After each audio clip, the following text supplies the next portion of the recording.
우리는 영성이라고 하는 말을 자주 듣습니다.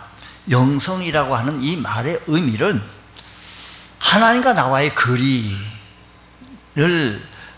거리가 얼마나 되는가 라는 의미도 되겠습니다. 있고, 하나님께서 인간에게 행하신 일들에 대해서 인간이 어떻게 반응하느냐, 하나님께서 사람들을 향하여 행하신 일들을 사람들이 어떻게 반응하느냐에 따라서 우리의 영성의 깊이와 차이가 드러나게 되어질 것입니다.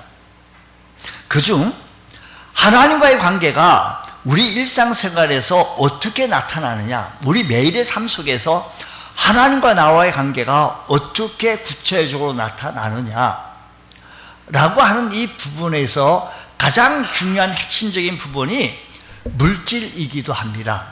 물질은 우리의 삶과 밀접한 관계를 맺고 있습니다. 우리가 살아가는 데 있어서 물질이라고 하는 것은 예수님 다음에 좋고 꼭 필요한 겁니다. 이것 없이는 우리가 살아갈 수가 없습니다. 그래서 이 물질은 우리의 삶과 밀접한 연관을 맺고 있기에 따로 떼어내서 생각할 수가 없습니다. 우리 개인의 삶에도 이렇게 밀접한 관계가 있기 때문에 하나님 관계를 가장 잘 드러내는 척도가 이렇게 물질이기도 합니다. 우리가 주님 앞에서 주여 우리 젊은 우리 신학생들 앞에서 제가 설교를 할 때가 있었는데, 설교할 때 젊은 신학교 때는 얼마나 뜨겁든지 얼마나 힘을 붙이든지, 여러분 그 뜨거운 심정, 하나님의 관계 속에서 어떻게 표출되는지, 하나님이 나를 향하여 우리를 향하여 행하신 일들을 어떻게 나타낼 수 있는지를 표현해 보십시오. 바로 이것이 물질이기도 하다라는 겁니다. 우리는 물질은 좀 이상한 좀 세상적인 것이고 영적인 것이 아니라고 생각하는지 모르겠지만 그렇지는 않습니다. 그래서 하나님 관계를 가장 잘 드러내는 이 척도가 물질을 어떻게 사용하고 어떻게 버느냐, 이게 참 중요합니다. 버는 것도 중요하고 우리가 잘 사용하는 것이 참 중요합니다. 영성학자 토마스 머턴은 교회에서 성령이 차지해야 할 그 부분들을 물질이 많은 부분이 그냥 차지하고 있었기 때문에 물질의 위력이, 쉽게 말하면 돈의 위력이 얼마나 큰지 하나님의 영, 거룩한 영이 차지해야 할 부분까지도 돈의 위력이 차지하고 있다 이야기입니다. 실제로 실생활 속에서 이 물질은 엄청난 영역을 장식하고 있습니다. 리차드 포스터라고 하는 영성학자는 이런 말을 했습니다. 사람들이 물질을 대하는 태도를 보면 하나님께 대한 태도를 보면 알 수 있다라는 겁니다. 제가 예전에 이런 얘기를 했더니 훈수를 두기를 봤어요. 사람이 물질을 대하는 거 보면 그 사람의 인격을 본다는 거죠. 그걸 어떻게 하냐 했더니, 자기가 화토 고스톱을 치는데 돈이 오고 가고 할 때는 눈이 막 해가지고 그냥 거기에 사람의 인성과 인격이 다 드러나더라는 거예요. 돈 앞에서는 무슨 소리냐고 무슨 이렇게 얘기하려. 근데 그 동전이 왔다 갔다 하는, 제가 예전에요, 동전이 왔다 갔다 하는 것 같이 보였어요. 그 당시 요즘은 동전을 많이 사용하지 않지만 그 당시에 동전을 많이 사용했어요. 아주 적은 돈인 줄 알았더니 그 사람 월급이, 요즘은 월급이 다 이렇게 은행으로 이렇게 이체가 되어지지만 그 당시 그 월급 봉투를 다 달리고 가더라고요. 그 한 달 어떻게 살는지 모르겠어요. 이야, 진짜 그런 걸 봤어요. 다 잃었어요, 한 달 월급을. 참, 그래서 제가 굉장히 마음이 아픈 모습으로 쳐다봤죠. 우리는 잘 모르죠. 우리는 하트놀이를 안 해가지고 누가 가르쳐줘도 이렇게 머리가 잘 안 도나 봐요. 뭐 이렇게 벽에다 적어놓고 이렇게 해가지고 쳐다보고 해도 잘 안 돼. 그래서 아예 그에게는 관심이 별로 없다라는 생각을 했습니다만, 어쨌든 사람이 물질 앞에 사람의 모습을 볼 수 있다는 겁니다. 침례교의 신학자인 해놀드 피케스트는 영성의 출발점은 11조 실천에서부터 시작된다고 했습니다. 이 말에 모든 신학자들은 동의하고 옳은 말씀입니다. 우리가 함께 읽었던 창세기 14장의 전체적인 이야기는 이런 얘기입니다. 믿음의 조상 아브라함이라는 이 아브라함이 11조 사건 이야기가 다루고 있는데, 세상에 우리가 설교할 때, 설교자가 설교할 때 11조 설교하기가 참 부담이 본인이 돼서, 설교자가 돼서 잘 안 해요. 저도 안 한 지가 한 10년이 됐는지 8년 이상 됐을까, 제 기억으로는 연초에 한 번씩은 하기도 했는데, 젊었을 때는. 그 이후로는 뭐 안 했어요. 저 자신도 부담이 되고 성도들을 생각하고 바라보고 안 했습니다. 그랬더니 성도들이 하나님의 축복을 받는 면에서 이런 모습은 아닐 텐데, 하나님의 은혜, 하나님의 축복, 하나님의 은혜, 이게 우리들의 삶 속에 녹아나야 될 텐데 모습이 안 보이기 시작해서 안타까운 마음으로 오늘 7월 우리 9일 말씀 전하게 되어집니다. 우리 창세기 14장 이 아브라함의 모습은 팔레스타인 요단 동쪽에, 동편에 있던 그돌라 오멜이라고 하는 그 사람을 맨주로 하여 그쪽에 다섯 나라가 연합해서 가나안 서쪽 부분에 소돔과 고모라 지역, 이쪽 지역에서 침투하게 되어서 쳐들어와서 전쟁이 일어났어요. 그래서 거기에 있는 것들 모두가 재산들을 약탈해 가고 빼앗아 가고, 거기 있는 사람들을 포로로 끌려갔습니다. 전쟁이 일어났습니다. 포로로 끌려갔습니다. 전리품도 다 자기 재산들 다 빼앗겼습니다. 이 소식을 들었던 아브라함은 가만히 듣자 보니 전쟁이 왜 일어났느냐, 전쟁이 일어난 동기가 4절의 말씀 보니까 이렇게 얘기해요. 그동안 약소 국가에서는 그 강한 나라 속에다가 조공을 바치기 시작했는데, 그둘라 오멜을 섬기다가 제12년에 배반한지라 12년 동안 잘 섬겼어요. 그래서 그 다음에부터는 우리가 조공을 못 바치겠다라고 선언을 한 거예요. 이게 배반인 거죠. 배반, 선언, 배역입니다. 반역입니다. 그들 편에 볼 때는. 그래서 경계선을 넘어서 가나안 땅을 침략해 들어와 5개 나라를 초토화시키고, 그리고 많은 사람들을 포로로 잡아가고, 그 과정 속에서 아브라함의 조카 롯이 끌려가게 되어졌다라는 겁니다. 그래서 아브라함은 이 사실을 보고 가만히 있을 수가 없어서, 아브라함은 14절 말씀 보니까 그 집에 길이운 사병 318명이 있었는데, 318명을 함께 기습과 야습, 이것을 누가 본떠는 거니, 사사기에서 이렇게 기드온이 본떠게 되어졌는데, 기습과 야습을 시행해서 승리하는 모습을 보게 되어집니다. 아브라함이 318명을 300을 거느리고 단까지 쫓아가서 자기 조카 롯을 구출해내는데 승리합니다. 조카가 잡혔다는 소식을 듣고 이렇게 단까지 올라가가지고 구출해내는데, 기적적인 전쟁의 승리를 얻게 되어진 겁니다. 여러분, 전쟁이라고 하는 것은 참 위험합니다. 많은 사람은 죽습니다. 누가 승리했다고 하지만, 그 나라의 사람은 안 죽었겠습니까? 승리한 나라가 많은 사람을 죽게 되어지는 겁니다. 이제 아브라함과 그의 모든 그 사병들이 이 전쟁에서 정말 승리해서 돌아오는, 개선 장군이 되어 돌아오게 되어지는데, 개선 퍼레이드를 펼치면서 그가 돌아올 때 18절 말씀 보니까 살렘 왕 멜기세덱이 떡과 포도주를 가지고 나왔으니 그는 지극히 높으신 하나님의 제사장이었다라고 말합니다. 그를 맞이하고 한화하며 행렬하던 제사장 한 사람이 있었는데, 그는 예루살렘 왕이기도 했고 제사장이었습니다. 그래서 19절 말씀 보니까 그가 아브라함에게 제사장이 나와가지고 말씀하시기를, 아브라함에게 말하기를, 천지의 주제이시여 지극히 높으신 하나님이요, 누구에게? 아브라함에게 뭘 주옵소서? 복을 주옵소서. 멜기세덱이 나와서 그렇게 축복을 하게 되어진 겁니다. 계승장군 아브라함을 축복하면서 하나님을 축복을 빌었을 때 20절 말씀 보니까 너희 대적을 내 손에 붙이신 지극히 높으신 하나님을 찬송할지로다 하며 아브라함이 그 얻은 것에서 10분의 1을 멜기세덱에게 주었더라고 했습니다.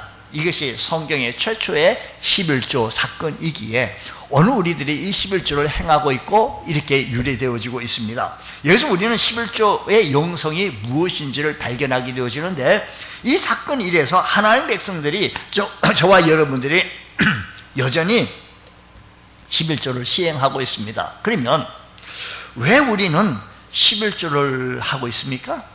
또 11조를 한다면 무엇 때문에 하고 있느냐라는 겁니다. 첫 번째는 11조는 그렇다면 하나님의 축복에 대한 응답이다라는 겁니다. 11조를 드린 이유는 하나님의 축복에 대한, 하나님 나를 부한히 축복해 주신 마땅한 응답으로서 드리는 것이 11조 사건입니다. 아브라함이 전쟁에서 승리했습니다. 전쟁에서 승리했다는 그 자체가 하나님이 축복해 주셨다라는 겁니다. 근데 개선의 여로에서부터 만났던 살레왕 제사장이었던 멜기세덱이 다시 아브라함을 축복하기를, 그때 아브라함이 듣기를, 내가 축복을 이렇게 많이 받는구나, 내가 이렇게 축복을 받는구나. 왜냐하면 이때 특별히 등장했던 멜기세덱이라는 사람은 왕이었을 뿐 아니라 제사장이었다는 겁니다. 이 사람이 제사장이었다는 것은 매우 중요합니다. 제사장 한마디로 말하면 하나님을 대표하는 사람이며 하나님을 대신하는 사람입니다. 그래서 그에게 축복을 받았다는 것은 이렇게 아브라함은 바라보며, 하나님 나를 축복하시는군요, 나를 이렇게 축복 내려주시네요, 그래서 내가 전쟁에 승리했고 그래서 내가 승리하고 돌아오는 그 길이구나, 그러면서 나를 맞이해 주면서 떡과 포도주를 가지고 나와서 그를 환영하고 있는 이 풍성한 대접을 받으면서 아브라함은 이렇게 바라봅니다. 하나님이 나를 이렇게 축복하는구나. 그리고 이 축복에 대한 깨달음과 동시에 하나님께 11조를 드릴 수가 있었던 겁니다. 이 11조 사건의 출발점은 축복해 주신 그 하나님을 만남에서부터 시작되어지는 것입니다. 우리 여러분, 성경 처음에 열면 창세기 아담이 나오는데, 아담에서 우리 하나님께서 그를 축복해 주시는 하나님. 그러고 보면 처음부터 우리 하나님은 사람들을, 인간들을 축복하시는 하나님이십니다. 하나님은 어떤 하나님입니까? 축복하시는 하나님입니다. 여러분, 제가 이 땅에 살고 있는 이유, 하나님 축복 때문에 믿으십니까? 우리가 생존하고 있다는 것, 우리가 호흡하고 있다는 것, 우리가 일할 수 있다는 것, 우리가 결혼하고 자녀를 낳고 가정을 꾸미고 그리고 오늘 일할 수 있다는 이 모든 것이 하나님의 축복 때문에 가능하다라는 사실을 깨달으시길 바랍니다. 이것을 확실히 믿으시기 바랍니다. 이것이 하나님의 축복이구나, 우리 가정을 지키시는 하나님의 축복이구나. 이 축복을 깨닫는 사람이 자연스럽게 내가 하나님이 축복해 주시는 거라고 깨닫고 하나님 앞에 드리는 것이 축복 11조 예물입니다. 그래서 성경, 우리 교회 생활하면서 헌금이 두 가지가 있는데 11조는 의무 헌금이요, 그 외에는 다 자원 헌금입니다. 11조만큼은 의무 헌금이고 그 외에 모든 것은 자원 헌금이에요. 자원. 우리가 그리스도인이라면 우리 모두 하나님의 축복으로 살고 있음을 고백해야 할 것은, 내가 몰랐는데 나를 너무 사랑하셔서 하나님께서 하나밖에 없는 독생자 예수 그리스도를 이 땅에 내려주시고 내 죄를 사하시기 위해서 십자가에 달려 죽게 하여 주시고 내 모든 죄가를 사하여 주신 큰 은혜, 하나님 너무 나를 축복해 주시네요. 감사합니다. 우리가 하나님의 축복을 인지 못하고 살고 있는 이유가 뭘까요? 우리가 매일의 삶 속에서 구원의 감동과 구원의 감격과 구원의 감사 속에 살아가지 못하는 그 이유가 뭘까요? 우리가요, 일상적 반복 때문에, 매일의 삶 속에 반복되기 때문입니다. 우리가 살아가는 데서 이렇게 저렇게 축복해 주시는데 하나님께서 이 축복을 해 주심에도 불구하고 매일의 삶 속에서 일상성의 반복 때문에 축복을 인지 못하고 있습니다. 우리는 그것을 축복으로 인지 못하게 되어지기 때문에 우리는 이게 축복인가? 못 느껴요. 우리가 누리는 이 건강이 그렇고, 우리 가정생활도 그렇고, 우리는 우리의 건강의 위기에 직면했었을 때, 우리가 단란했던 우리의 가정의 폭풍을 경험할 때, 비로소 건강이나 가정의 소중함을 기억해내고 있지 않느냐라는 것입니다. 아브라함이 개선 여정에서 뜻밖의 하나님을 대신해서 제사장 멜기세덱이 나타나서 그를 하나님의 이름으로 축복합니다. 그때 비로소 제사장의 축복을 받으면서 아브라함은 전쟁의 승리가 일상상이 아니라, 내가 전쟁에 나가서 계획을 잘 짰고, 그래서 이렇게 들어가고 이렇게 들어가가지고 이길 것을 분명히 내가 확신했어. 내 기술과 내 능력과 내 전략과 내 능력과 내 힘과 내 모든 우리 사병의 그 잘남과 사병의 건강함과 사병의 용맹과 사병의 용기, 그것 때문에 내가 승리한 걸 알았는데, 그때 보니까 제사장의 축복을 받으면서 아브라함의 생각하기를, 이 전쟁의 승리가 매일의 삶 속에서 일상사가 아니라 하나님의 축복임을 깨닫게 되어집니다. 그리고 이런 하나님의 축복을 인식한 응답으로 그는 전리품 11조를 하나님 앞에 드리는데, 일상 속에서 깨어나는 축복의 인식이야말로 11조의 영성, 11조의 정신이 거기서 일어나게 되어진다는 것입니다. 오늘 우리들이 야성을 깨우고 영성을 다시 새롭게 하여서 하나님 앞에 다시 복음으로 다시 주님 앞에 설 수 있는 우리 믿음의 권속들 되어지게 하여 주셔서 다시 주님 앞에 제자로서 온전한 삶을 걸어나가기에 부족함이 없는 은혜가 우리 모두에게 일어나길 원합니다. 주님, 우리 가정을 축복하여 주옵소서. 이런 이야기가 있습니다. 어느 날 아침 이상하게 아침이 됐는데 해가 안 떠오르는 거. 아침 7시 됐는데 날이 안 밝네? 이상하네? 근데 10시가 돼도 12시가 돼도 암흑이에요.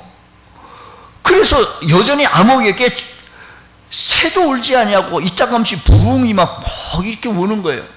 사람들은 기상대에 전화했지만 전화 폭주로 인하여 기상대가 전화 받는 응대한 사람이 아무도 없습니다. 텔레비를 켜가지고 뉴스를 들으니 이변이 일어난 것 같다고만 방송하고 기상청에서도 모른다는 거예요. 전 세계가. 저녁이 되고 밤이 되었지만 아무도 잠자리에 들 수가 밖에 없었습니다. 들어는 이렇게 암흑이기 때문에 공포에 밀려오게 되어져서 사람들은 막 울기도 하고 흐느끼기도 하고, 어떤 사람은 기도도 합니다. 하나님, 이렇게 암흑이면 우리가 어떻게 살아갈 수가 있겠습니까? 근데 다시 밤을 지나고 새벽이 밝아오는 시간에 갑자기 동쪽에서 하늘에서 붉은 햇살이 떠오르면서 태양이 막 떠오르는 거예요. 사람들은 집에서 뛰어나와 한홍성을 울리고 태양을 바라보면서 자동차의 경적을 누리면서 어떤 이런 동편 하늘을 향하여 태양을 떠오르는 것을 바라보며 두 손을 높이 들고 할렐루야도 부릅니다. 일상성에서 깨어난 사람들의 감사였다는 겁니다. 매일 해가 떠오고 매일 태양이 떠오르니 매일 그런 줄만 알았는데, 갑자기 모든 것이 축복으로 다가오는 것이 바로 여기에서 발생되어진 겁니다. 여기 멜기세덱이 아브라함의 일상성을 깨워주는 거예요. 너가 그 전쟁에서 승리하게 되어진 것은 너의 기술이 아니라 너의 전략이 아니오, 하나님의 축복이라는 거예요. 하나님 은혜였다는 겁니다. 이걸 깨우지고, 내가 나가기만, 전쟁에 나가기만 승리할 줄 알았는데, 나가기만 돈을 벌 줄 알았는데, 이게 일상성에서 깨지는 거예요. 그리고요, 오늘 우리들의 문제는요, 너무나도 쉽게 하나님의 은혜를 잊어버리기에 시편 말씀에 있으니 이렇게 말합니다. 너희는 그 모든 은택을 잊지 말라는 거예요. 너의 모든 은혜를 잊지 좀 말아달라는 거예요. 우리 하나님께서 좀 부탁하는 겁니다. 매일의 삶 속에서 하나님의 축복을 잊지 않냐고, 하나님 은혜를 기억하고 하나님을 바라보며 하나님께 감사하며 살아갈 수 있는 복된 성도 되시기를 축복합니다. 두 번째 11조는 하나님의 축복으로 이 모든 사실이 은혜임을 깨달아야 합니다. 우리가 불평하기를 시작하면 모든 게 불평거려요. 하나님 왜 이래요? 나 씹는 게 먹고, 이스라엘 백성들이요, 이렇습니다. 배고픕니다. 마시고 싶습니다. 불평하는 것. 그렇지만 그 모든 상황 속에서 하나님의 은혜인 것을 기억한다면 하나님 앞에 감사할 수밖에 없을 겁니다. 창세기서 제사장, 창세기 처음이 멜기세덱은 게슨 장국 아브라함을 축복 기도했을 뿐만 아니라 축복의 메시지를 전달하기를 20절에 이렇게 말합니다. 20절에 멜기세덱이 축복할 뿐만 아니라 그 아브라함에게 너희 대적을 내 손에 붙이신 것은 지극히 높으신 하나님이라는 거예요. 하나님이라는 거예요. 너희 대적을, 지금 전쟁에서 이겨 나오는데 전쟁에서 승리하게 하신 것은 하나님이시라는 거예요. 무슨 말인가? 전쟁에서 승리하고 돌아올 때 아브라함의 마음은 어떤 마음이었겠어요? 비로소 내가 승리했구나. 자긍심이 얼마나 있었겠습니까? 자만심이 막 조금만 더 가면 조자가 붙을 것 같아요. 이번에도 내 전략이 딱 맞아떨었어. 우리 사병이 딱 용기 있게 그냥 무악 들어가서 이긴 거야. 기습과 야습과 기습. 야간에 들어가기 잘한 거야 하면서 우리 부족 가운데 나처럼 아브라함은 생각하기를 머리 좋은 사람이 어디 있겠냐고. 박수와 존경을 받을 만하다니까 내가. 이런데 나와서 들으니 너의 머리가 아니고 너의 기술이 아니고 너 전략이 아니고 너의 대적을 내 손에 붙이신 지극히 높으신 하나님이 하셨다라는 거예요. 내 머리도 내 전략도 내 수구도 아니고 이 전쟁에서 이기게 하신 것은 하나님이 하셨다라는 겁니다. 물론 아브라함이 수고했죠. 물론 아브라함의 전략도 훌륭했습니다. 물론 아브라함의 그 사병들, 군사들도 훌륭하게 잘 싸웠습니다. 그러나 궁극적으로는 하나님의 도우심으로, 하나님의 은혜로 내가 승리한 거야. 궁극적으로 하나님의 축복으로 네가 이렇게 산 거야. 이걸 깨닫게 되어진 겁니다. 전략을 구사할 수 있는 사고력, 군사들을 활용할 수 있는 유리한 정황, 아브라함과 군사들의 건강과 사기 모두 하나님의 은혜를 잊지 말라라는 겁니다.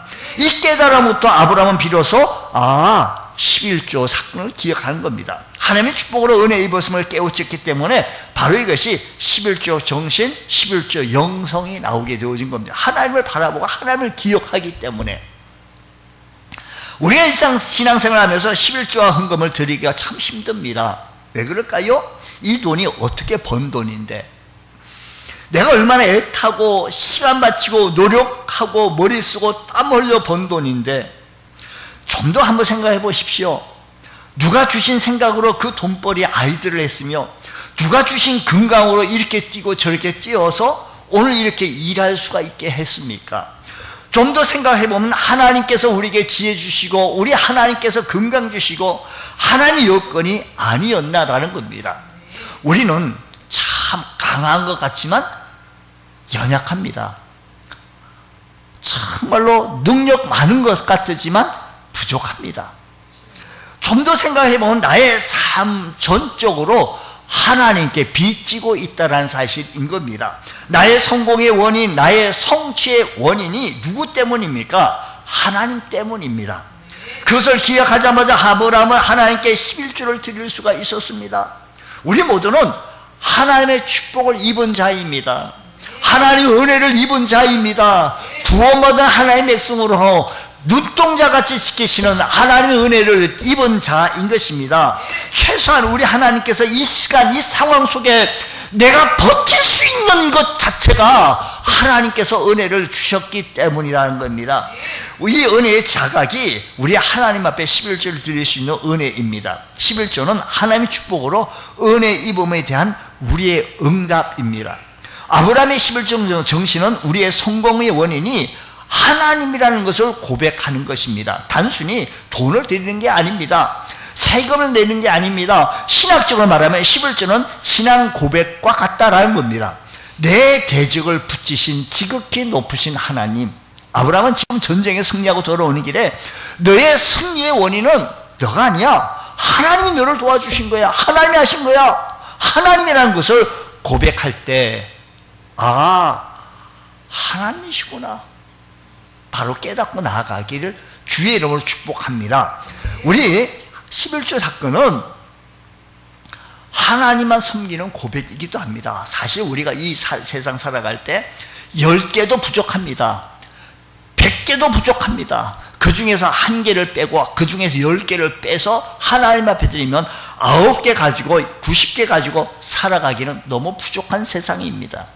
우리 모두는 인식하기에 하나님이 축복해 주시지 아니하면, 하나님이 은혜를 주시지 아니하면 하나님만 바라볼 수밖에 없는 상황에 들어가게 되어집니다. 우리가 믿음의 신앙 고백과 같다라는 것입니다. 돈에는요, 영적인 의미가 있습니다. 내 주인은 하나님이라는 고백을 할 수 있는 건데, 돈의 배후에는 영적인 세력이 있습니다. 물질의 배후에는 영적인 세력이, 신이 있다라는 겁니다. 그래서 마태복음 6장 24절에서 우리 주님께서 말씀하시기를 너희가 하나님과 재물을 겸하여 섬기지 못한다고 했습니다. 하나님과 재물을 재물이라고 했지만 원문 성경을 보게 되지만 이 재물이 만몬이라는 겁니다. 만몬은 뭐냐? 만몬은 재물이 아닙니다. 인격체입니다. 신입니다. 다시 말하면 돈신입니다. 유일하신 하나님과 돈신을 겸하여 섬길 수 없다, 이 말입니다. 유일하신 하나님 한 분밖에 없으니 그 하나님과 또 다른 신을 함께 같이 섬길 수 없다, 이 말입니다. 그래서 돈은 우상 중에 최고의 우상일 수 있습니다. 그러므로 우리가 헌금한다는 것은 만몬신을 깨트리는 겁니다. 우상신을 깨트리는 겁니다. 헌금 문제에 그래서 영적인 의미가 담겨져 있다는 사실을 기억하시면서 주님 하나님을 의지하고 주만 바라보겠나이다 라고 하는 것이 우리의 진정한 고백이 되어져서 여러분의 삶이 풍성해지고 윤택해지는 귀한 삶 되어지시기를 축복합니다. 어느 성도가 기도 중에 이렇게 기도를 했다는 겁니다. 하나님, 제가 조금 여분의 돈만 있으면 요거는 이따가 좀 보여주시고요. 기도를 했는데 제가 조금 여분의 돈만 있다면 주께 기쁨으로 돈을 드리겠습니다. 근데 저는 제게 주어진 돈으로 가까스로 제 가족과 자녀를 양육하고 생활비 쓰기도 부족합니다. 하나님, 제가 조금의 여분의 시간만 있다면 주께 기쁨으로 저의 시간을 하나님께 드리면서 헌신할 수 있습니다. 근데 지금 저의 주어진 시간으로 가까스로 가정 살림살이하고 직장 다니고 사업하기 수밖에 없습니다. 밤잠 잘 시간도 없습니다.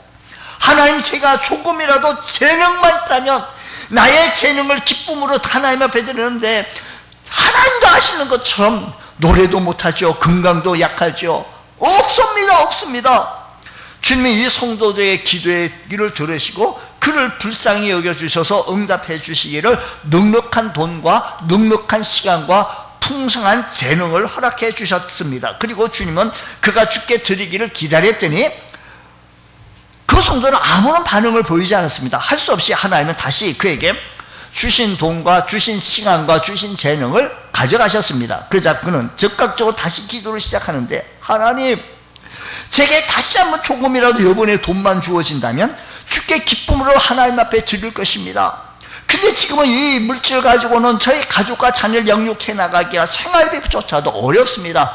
하나님, 제게 시간만 주어진다면 하나님 아시다시피 새벽부터 밤늦게까지 아시잖아요. 투잡하고 있습니다. 시간이 없습니다. 제게 조금만 더 시간을 주신다면, 하나님 제게 재능을 주신다면 이 재능을 가지고 하나님 나라를 위하여 쓰임받겠습니다 라고 또 기도를 했다는 겁니다. 어떤 성도가 11주를 바침으로 11주를 드림으로 6번 놀랬다. 우리 스크린의 도움을 받으면서 이것을 결론으로 삼겠습니다. 11주를 드림으로 자기 신앙이 더 확고해져서 놀랬고, 11주를 드리고도 나머지로 넉넉하게 살아가는데 놀랬고, 세 번째, 하나님의 사업을 위해 그렇게 많은 물질을 드릴 수 있다는 자신의 능력에 대해서 놀랬고, 11조를 드리다 보니 더 낼 수 있는 담력이 생겨서 놀랬고 11조를 내면서 자신의 생활이 물질적으로 부유해지는 것을 보고 놀랬고 이런 축복을 진작 받을 것에 대해서 왜 이제 받았던 거 그러면서 후회하면서 놀랬다라는 것입니다. 오늘 하늘 문을 열고 복을 쌓을 것이 없도록 부어주시겠다는 이 약속을 믿으시고 하늘의 문을 여시고 우리 하나님께서 우리의 주의 자녀들에게 복을 주시겠다고 하시는 이 약속의 말씀 붙들고 말씀에 증인되어진 삶 살아가기에 부족함이 없는 귀한 은혜가 일어나시기를 주의 이름으로 축복합니다. 기도하겠습니다. 하나님 아버지 감사합니다. 오늘 우리들에게 주어진 상황과 환경 속에서 하나님 바라보게 하여 주옵시고 하나님의 축복을 하나님의 축복으로 누리며 살아가게 하여 주옵시며 하나님의 은혜 가운데 살아갈 수 있는 복된 성도 되어지게 하여 주옵소서. 하나님만 섬길 수 있는 하나님만 의지할 수 있는 믿음의 권속들 되게 해주셔서 내 삶에 흉년이 없게 하여 주시고 이방인들로부터 칭찬받으며 인정받을 수 있는 믿음의 권속들 되어지게 하여 주셔서 하나님이 이렇게 하신다고 간증하며 나가기에 부족함이 없는 복된 은혜가 일어나게 하옵소서. 예수님 이름으로 기도드리옵나이다.